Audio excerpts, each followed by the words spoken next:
Hi, y'all. Good to see you again, as always. Glad you stopped by. Come visit for a little bit. But yeah, it's a beautiful day. It's a little about like 54 degrees, about 12:30 midday here today. Nice day. Good, good, good weather for a Sunday. And anyway, with that, it's also water day too. Some of y'all read the comments and you were curious how my water system works. What do I do for water here being off grid here? Well, I'm going to show you. So stay tuned.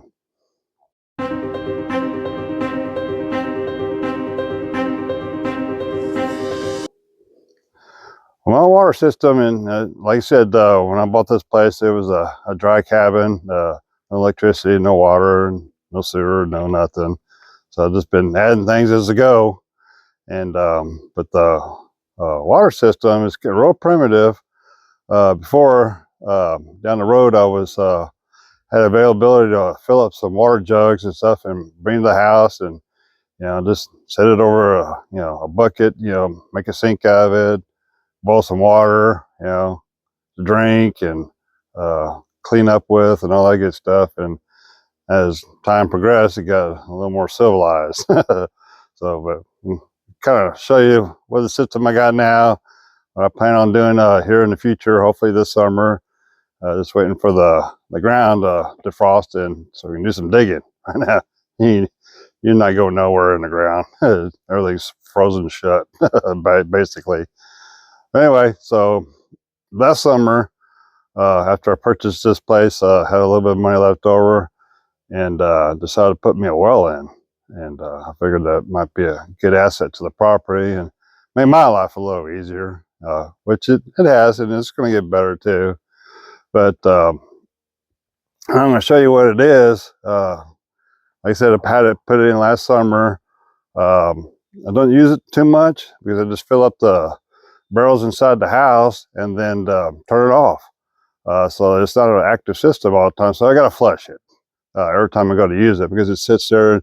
It'd be a new well, the walls and down below kind of get a little soft. Probably not so much during the winter; everything's frozen. But in the summer I noticed it. It got real cloudy. I just had to run it for a while and get it clear. So we're gonna turn it on and get it start flushing at least, and then I'll go over some other things. But I've got the power run to the cabin for the well. Comes this way, and I got it plugged into a remote control, and I just hit this little remote and I can turn the water on, and it makes it a lot easier. Because you don't want to run it too much, otherwise it just starts kicking out on thermal overload. For the motor. But anyway, so you get that water going. All right, here we go. The well down here. So I got to flush it. Get all the nasty slate looking stuff out of it. But for the most part, I had the well tested, and everything. The water's good. It just sits, and I hope to alleviate that problem this summer once I get it hooked into the house. Anyway, it's these guys came in and punched it down about 120 feet down, and they put in a soft start well pump, 120 volt. So your standard 220 volt system. But with my electric system, this is a lot more doable. It pulls about maybe 16 amps on startup, and then well within a 20 amp circuit range, and so I like to keep it that way. Keep things simple, right? So anyhow,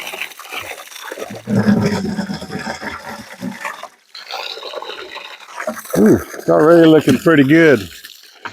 I ain't run it that much. You probably can't see it, but looks pretty clear. But I'm just gonna give it a little bit longer. In the meantime, get my hoses set up and get ready for get hooked up to the cabin.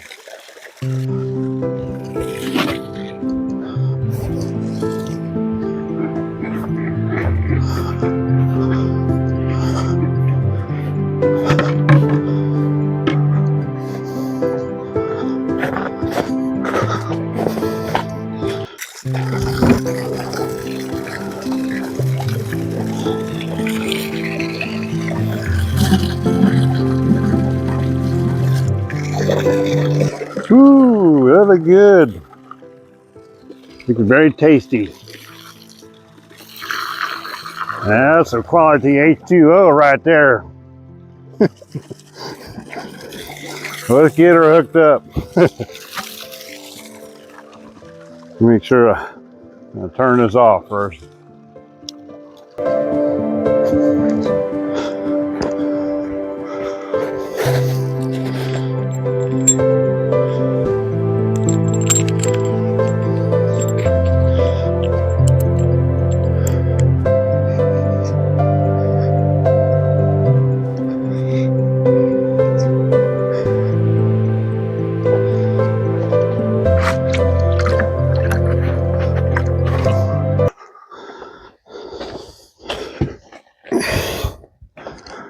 Okay. Hey, before I get this thing hooked up to the house, I like to flush out the line. Make sure ain't no foreign objects in there that we don't want to drink. So,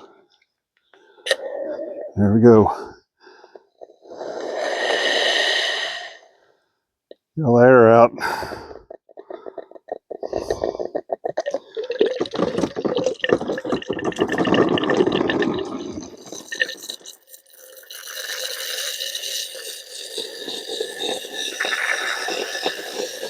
Of course, for obvious reasons, I can't keep this hose hooked to the house.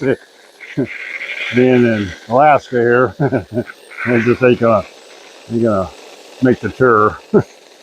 Anyway, when I get this cleaned out, you see here, I put in kind of like you see on like an RV, and I got it piped in and going to the inner part of the house. And as soon as we get this hooked up, I'll take you inside and show you how it's hooked up into the barrels and into my plumbing system.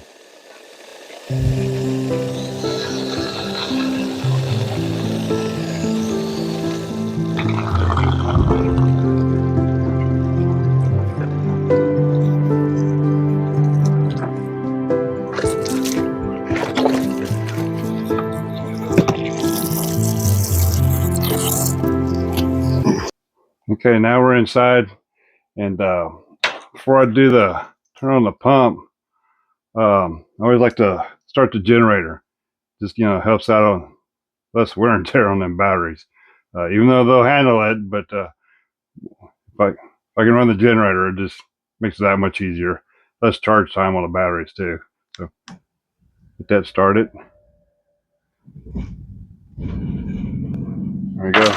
So anyhow, I'm gonna flip this camera around and kind of show you how I got this plumbed in here, and then we'll just go from there. See, from the outside hose, we've got it coming in, and I hope that's in focus for you.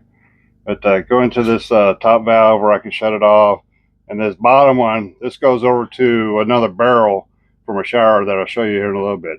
Anyhow, I've got it daisy chain, each individually valved, filling up these 15-gallon barrels. And I've got 3 and another one over here by this sink. And so what I do, so I've got the hose hooked up, got the generator on.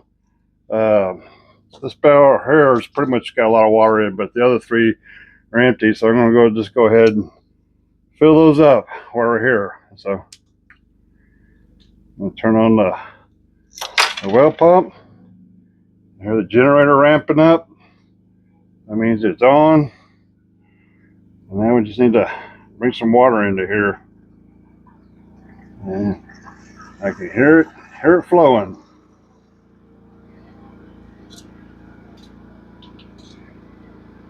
We're at that kind of level now. Just bring it up there. They don't take too long if I do them individually, but if I have them all on, that takes a bit longer, obviously. But I kind of like to do them individually, just kind of monitor for any leaks or anything that's changed. But while that's doing that, I'll take you over here. Excuse the mess, but it's pretty simple. Like I said, coming up there, coming into an RV pump. powered by this battery. That battery pretty much maintains itself. They keep a little solar panel in the window there, kind of like a battery tender. It takes care of it anyway. So I got it coming up to the sink, and then obviously the sink, um, and then I continue having it plumb around the corner for some other stuff. We'll go over here in a minute. But since we're here, this is my wintertime drain system for the sink, I guess you could say. I do have an underground French drain system that's right here that I got during the summertime, and it's just temporary until I get my septic system put in correctly. But it's just gray water, so it's not hurting nothing. Uh, but other than that, I'm gonna take you over here, and you can see this 30-gallon barrel. This is for my shower, which comes up, feeds this pump, and this pump going to my hot water heater, which then in turn goes over to my shower area. And kind of the same concept with the drain on here. Summertime it goes out there, wintertime I just have to collect it and dump it out. But it's pretty straightforward. This RV pump works when you turn on the shower and turn it off. I do have it wired in with that same battery over there, and maintained by that solar panel. So it's pretty simple. And this, I have to do this maybe once myself, just maybe once a month, fill up these barrels. Actually looking pretty good. Almost full on that one. But I don't need a whole lot of water, just washing dishes. Of course, cleaning myself and cleaning things around the house. But I do eventually want to get into a regular system instead of waiting on the ground to defrost. Okay, as you can see, I've got all the barrels. They're filled up, the 3 and the 1 behind there. Got all the air purged out. And like I said, everything goes to my sink here. Cold. When I turn on the for the hot water heater on, I can have hot water over here. Just turn it off when I'm not using it, just to be safe. But yeah, it's good to go. I mean, fully functional system, good pressure from the margin. Yeah, it's low cost. It was a little finicky at first, but once I get it all figured out, it turned out pretty good.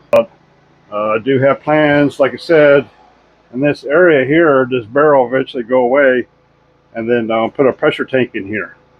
I'm already collecting parts that I need to be able to do everything. Put a hole in the floor, put my pipe coming in to feed the pressure tank, have it all wrapped and insulated with heat tape all the way back to the pump.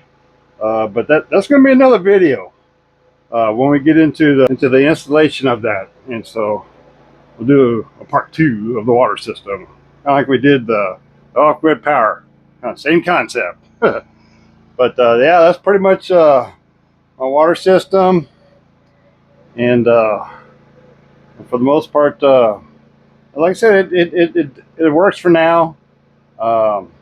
It's not going to be permanent until I can get it hooked in. But as far as the locations for everything there, could be temporary too, pending maybe build a workshop or some kind of structure to hold all that. Maybe AKA laundry room. Who knows? Who knows what's in the future? Right now, this is what we're doing. Do eventually, safety-wise, I want to be able to put in some splash guards in there to separate from all the power system. Just in case something happens. Murphy's Law and karma. I know who she is, but so just a little ounce of prevention. But anyhow, so that's the water system. You got any questions, comments, or if I didn't go over something good enough for you, feel free to leave me a comment or email me. I'm gonna get those curiosity satisfied for you. In case some of you are wondering, what about drinking?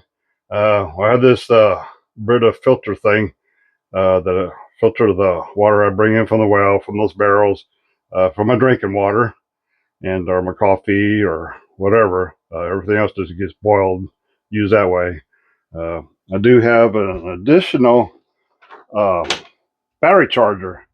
If I'm running the generator for a long time, I'll just go ahead and plug it in and top off that one battery down there. But pretty self-sufficient with that little solar panel. You'd be surprised. And like I said, it's about a year since I've had to put a really deep charge on it. So anyway, this solar panel I picked up out of the auto parts store. Imagine that. So okay, now it's just cleanup time. Pretty easy to just roll up the hose and put it away. But summertime is pretty neat. I can keep it connected over there. But like I said earlier, that ain't happening in the wintertime. Anyway, hopefully it get things changed up here. And it's been a learning curve for me how to do things in you know severe cold weather. How the ground operates different up here, frost lines, and all that other good stuff. We get it figured out. It's a learning adventure, and just picking up material here and there as I find it, so on sale or save up for it. But the goal is to get it in this summer. But whether we get there or not, we'll see. If not, we'll just keep on doing what we're doing. You know, nothing wrong with it. Just a little extra work. I ain't afraid of no work. Whatever it takes to get her done. But it's still a lot easier than paying a water bill to some company. That's for dang sure. Save volumes on that. Not to mention saving gas in my vehicle too. Having to go haul water and deal with all that and transfer pumps, and it used to be like 3/4 of the day affair. Like I say, I got the 4 barrels in there, 15 gallons, each, so that's 60 gallons of cold water, and then 30 gallons of water for hot water. For myself, I only have to do this about once a month. I don't need a whole lot of water, pretty frugal, but that may change too, especially when I get that water line, hooked in here. I want to see if I can't run a power washer and clean the cabin. It looks like it needs a good scrubbing since the day it was built. So I'm not too sure how old it is, but I need to get some preservative on it. But that's another video. I got lots of ideas and for different content and whatever. But there's something else y'all want to see or curious about. I'm just gonna be doing all kinds of different things. But drop me a comment, send me an email, and this was from a viewer, spiked from a viewer who was asking me about this. All that stuff. Like, well, I'll let you know, and so we get it all put together for y'all. And like I said, I love doing this YouTube stuff for y'all. I'm learning and see what I can do. With my cell phone, different things. It's definitely outside of my box of careers during over the years. But hey, variety is the spice of life, right? So I continue to be happy. Just doing what I do. But I do have a Amazon wish list. If it's down there in the comments, if you feel like you want to help contribute towards the channel and help, everything that I've received from there will go to this, homestead, to improve it and make it better and help bring you more content and stuff. Like I said, I'm not asking for it. That's up to you. But the best thing that you can do to help me out is to um, hit that like and subscribe and the bell button. It don't cost you nothing. That helps me out tremendously to keep things going. I do apologize to y'all. I was checking my camera there at the last when I was outside, and when you know it, I'm talking to a black screen because my phone battery ran out. Anyway, we got it charging up right now, so I just wanted to get with y'all before we sign off here. And but anyway, like I mentioned, really find a lot of enjoyment bringing this stuff to y'all, and it's just really cool, and be able to share some of this Serenity and some of this silly stuff. Laughter is good for the soul, and keeps you young. I mean, my grandfather, he was a kid at heart. He lived 99 years old. I don't know if I want to live that long, but anyway, he was a happy-go-lucky guy, so bless his heart. He was a good man. But anyway, thanks again for stopping off and sitting for a little while with me, visiting, and as we went over the plumbing system, water supply system that I have here.